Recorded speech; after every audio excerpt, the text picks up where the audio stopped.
Hello hello. டேய் கொடுக்க புலி, சொல்றா அர்ஜுன். உன் வீட்டுக்கு கீழ் தாண்டாக்குறேன். ஒரு நிமிஷம் கீழே வாயேன், உன்னை பார்க்கணும் போல இருக்குதுடா. ஏன்டா?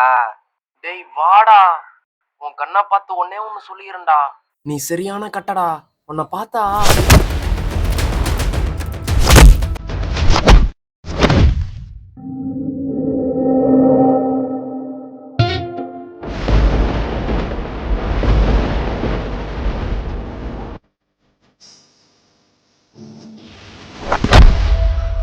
டேய் கே.